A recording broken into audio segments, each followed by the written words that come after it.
This is not a horror movie. This could happen to anyone. A locked pool. No escape. Just two sisters and time running out. The story begins at an indoor swimming pool. Two sisters, Samantha and Jana, are happily swimming together. Everything seems perfect until a problem suddenly strikes.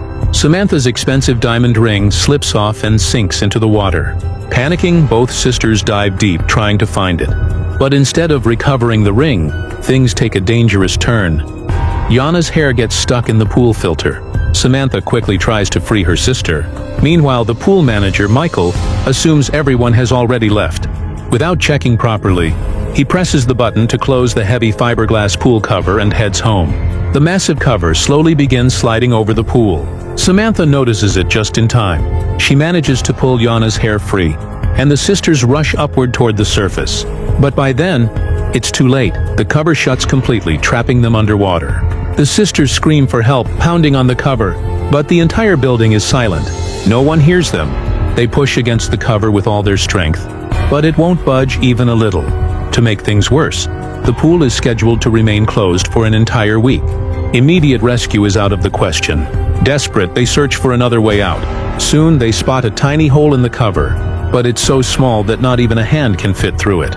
Samantha finds a floating plastic board and scrapes it against the hole, trying to widen it. She exhausts herself, but the hole doesn't grow at all.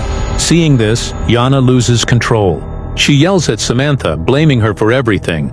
"If it wasn't for that stupid ring, we wouldn't be stuck here," she screams. Samantha doesn't argue back. Quietly, she dives underwater again, and this time she actually finds the ring. But she also notices something else. The metal grate covering the pool's drainage system feels a little loose.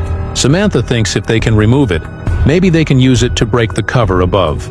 She pulls with all her might, but the grate won't move. Exhausted, she swims back up and asks Jana to help. But Jana refuses, calling it a useless idea. Just then, Samantha's fiancé Matthew's phone starts ringing somewhere nearby. Hearing the ringtone, Samantha's eyes light up with hope. She believes Matthew will definitely come looking for her. But as the hours pass, the phone keeps ringing and ringing. By evening, there's still no sign of him. Suddenly, the pool lights go out. Total darkness surrounds them. Samantha sinks down in despair, clutching her head. Her face turns pale. She's diabetic, and without her insulin shot, she won't survive. The insulin, of course, is outside in her bag.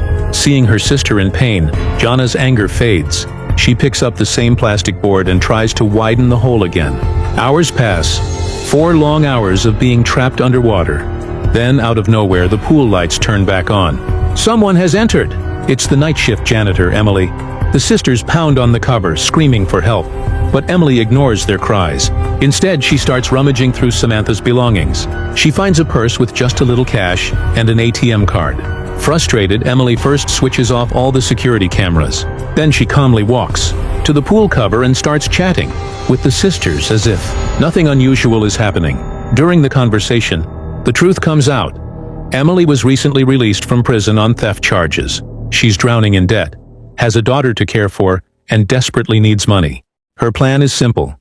Extort the trapped sisters. Emily demands Samantha's ATM PIN. That's when the sisters realize she's blackmailing them instead of rescuing them. Jana, furious, lashes out and insults her. Emily snaps in anger. She immediately shuts down the pool's heating system. The water turns icy cold, sending chills through their bodies. Shivering, Samantha can't take it anymore. She finally gives Emily the PIN. Emily promises she'll withdraw the money and then come back to free them. After a long time, Emily finally returns. But instead of opening the pool cover, she doesn't even make the slightest attempt. On the contrary, she explodes with anger and accuses the sisters of tricking her. Emily screams, "There was only $80 in your account. Are you kidding me? Were you trying to make a fool out of me?" Hearing this, Jenna folds her hands and pleads, tears streaming down her face.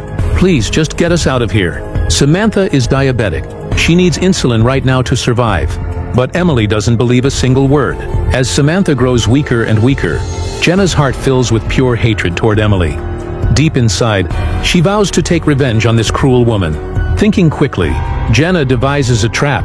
She lures Emily to lean close to the small hole in the cover. The moment Emily bends down, Jenna suddenly attacks her. Emily gets hurt, but the assault only makes things worse. Enraged, Emily storms off straight to the control room. There she switches on the pool's cleaning system. Instantly, chlorine gas begins pouring out through the pipes with high pressure. The strong burning fumes make the sisters' heads spin. They panic, thrashing in the water, desperate for air. But Samantha, already fragile, can't endure it. She collapses, losing consciousness, and starts to sink underwater. Jenna, horrified, dives after her. She grabs her sister and drags her toward the small hole in the cover, so Samantha can at least get a breath of air.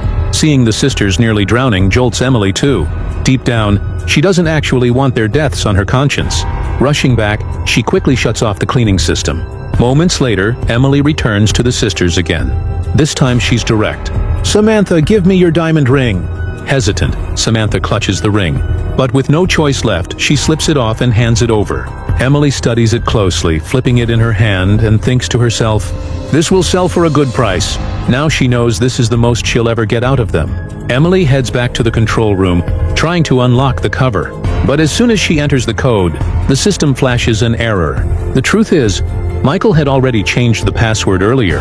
Panic grips Emily. If she can't open the cover, the sisters will surely die. But then another thought strikes her. Her blackmail scheme. If she calls the police or anyone else for help, her own crime will be exposed. She had just gotten out of prison. She couldn't risk going back. After a moment of hesitation, Emily makes her decision. "I'll leave quietly. Whatever happens to them is their fate." When Jenna realizes Emily is truly abandoning them, she erupts in anger, cursing her from under the water. But suddenly her attention shifts. Samantha is floating unconscious below. Without insulin, she won't survive. Their last hope lies in the heavy iron grate fixed at the bottom of the pool. Jenna is terrified. Earlier, her hair had gotten caught in it, and she nearly drowned. But now, with her sister's life at stake, she swallows her fear. Taking a deep breath, Jenna dives down. She grips the grate and pulls with all her strength. Nothing happens. She tries again. Still nothing. Then she notices a strap from her swimsuit, wrapping it around the grate like a handle. She yanks with every ounce of her strength. This time, the grate comes loose. She surges upward, hefts the iron grate, and slams it against the cover. Crack after crack appears until finally, with a deafening snap, the cover breaks open. Jenna hauls Samantha out of the water, drags her to the poolside, and quickly injects her with insulin. After a few tense moments, Samantha's eyes flutter open. Jenna breathes a sigh of relief. But the nightmare isn't over. Suddenly, Emily reappears, this time with a gun in her hand. Her eyes are cold, her target fixed on the sisters. "If you survive, you'll go to the police. I can't let that happen." Terrified, Jenna clings to Samantha, sobbing. "Please don't shoot us. We won't tell anyone, I swear." But Emily doesn't trust them. She slowly steps closer, finger tightening on the trigger. In a desperate moment, Jenna shouts the one thing she knows could pierce Emily's armor. "If you kill us, what will happen to your daughter?" The words strike Emily like lightning. She freezes, silent. Her hands tremble. Slowly, she lowers the gun. Then, with a conflicted sigh, she even hands back Samantha's ring. Wasting no time, Jenna dials 911 and calls for help. And true to her word, she allows Emily to flee the scene before the police arrive. At last, after a harrowing fight for survival, the two sisters are safe. After a long struggle, both sisters finally survive safely.